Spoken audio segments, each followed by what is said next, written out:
How do you navigate clients or collaborators who push boundaries while staying professional and kind? I think it depends on what you care about most in your business, what you value.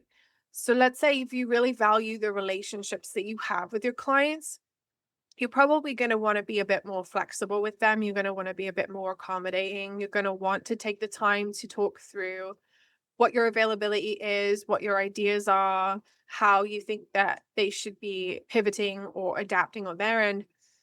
Whereas if you value your freedom, if you value your autonomy, if you value feeling respected, you're probably not going to bend so much. You're probably going to be willing to let go of that client, let go of that project, be willing to sacrifice any opportunities that might come because you're more direct or you're more firm or you're more protective of yourself and where you want to draw the line.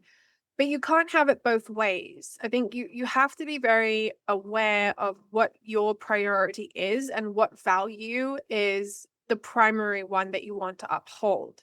Those are just a couple of examples. Like it could be authenticity, for example. Like if they want you to say a certain thing that isn't quite true, but it would help them get the outcome that they want, it's kind of manipulative. And you might have a strong value that you have to be honest and authentic, and you don't wanna do that. So if you say no, you have to be willing to die on that hill if that really matters to you. But if that Yeah. doesn't really matter to you, maybe that's something you're willing to do to move the project along. So how can we really know if we're setting the boundary appropriately unless we ask ourselves, what is the value that we choose to uphold above anything else? Like we can't have like several competing values that we equally pay attention to. We have to prioritize one. And we get to choose what that is.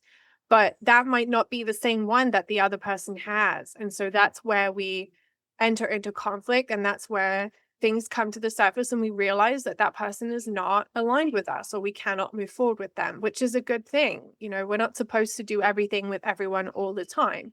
So I just think it's part of that evolution of getting to know ourselves, getting to know others, and also kind of the phases of life that we go through with certain people and certain opportunities that don't last forever. Yeah. And the thing about boundaries that I've learned is that boundaries have the tendency to trigger different emotions from different people. And so a lot of times when we set boundaries, for some people that triggers guilt or fear, discomfort. How do you hold space for those emotions while staying committed to your own limits?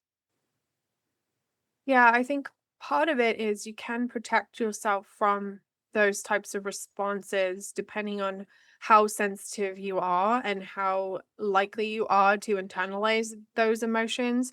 It's very easy for us to say that, oh, don't take it personally or don't let this affect you. This is their problem, not yours. But if you're an empath, if you are naturally absorbing others' emotions and negative states, which I am. I can relate to being a highly sensitive person and a strong empath. Then I might, first of all, make efforts to avoid being in those situations in the first place if I can help it. It's very different to send someone a text or an email versus like be in person with them while they're having this type of reaction.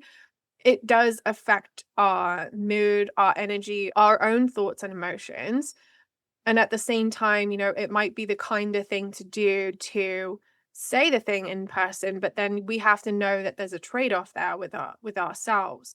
So we can think about how we enforce the boundary and the wording that we use and the approach that we take and how much room we give them to, I don't want to say fight back, but retaliate or disagree with us. Like, how much room are we giving them to do that? Because if we're giving them a lot of room to do that, they're going to think that they can like one up us or they can convince us to change our minds or convince us to buy into their reality or their priorities when actually maybe that doesn't change what we think or how we feel. I think it's recognizing that it is a complex situation. Every single dynamic is going to be different depending on the person you're dealing with. If you have a more mature person, you probably get a sense that they're going to be more accepting.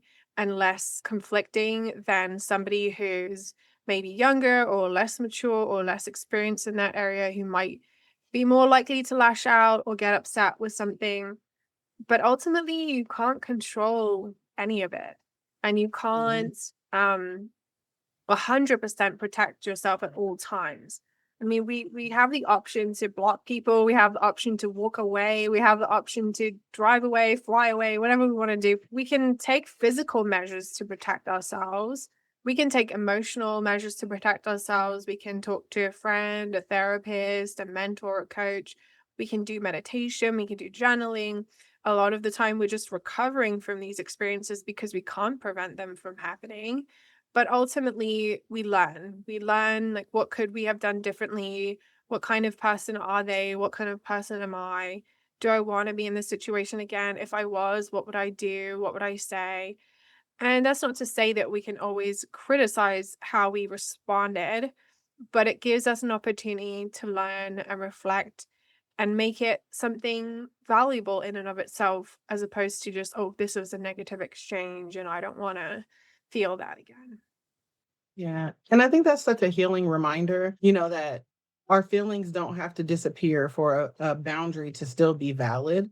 Mhm. Um, Too often, we think that once we set a boundary that we're supposed to feel nothing but relief and Mm, confidence or peace. Once that guilt starts to creep in or the fear of disappointing somebody rises up, we start to question ourselves, right? Like, mm, did I do the right thing? Should I have said yes and instead of telling them no?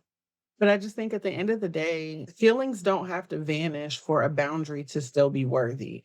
You can mhm, still feel the weight of guilt and honor your no. You can still feel the fear and still stand firm in your truth, because boundaries aren't, they're not about eliminating the emotion that is tied to it. They're really about anchoring you in alignment to what feels good for you, what speaks to you, even when the feelings, someone else's feelings are loud.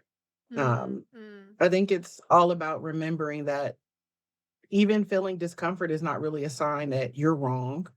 It's just a sign that, there's still growth to be had. And, healing doesn't erase every trigger for people. It teaches us how to choose yourself instead of someone's presence, just someone being there. And I think that's where like freedom really lies. I Uh, agree. I think sometimes the right thing to do is the most difficult thing. Sometimes it's the most uncomfortable thing, because it's the thing that breaks the cycle or breaks the pattern that we are used to, which might not have been serving us.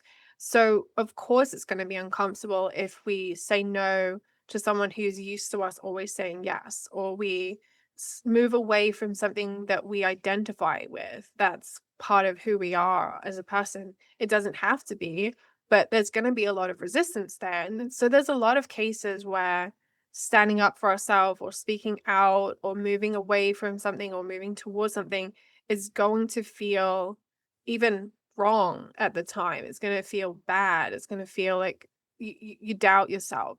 But as long as you remember why you made that choice, and you can come back to that value, that goal, that intention, the place that you were in when you made that decision, you can't really have any regrets about these things, because you're honoring who you were at that time and who you still are now.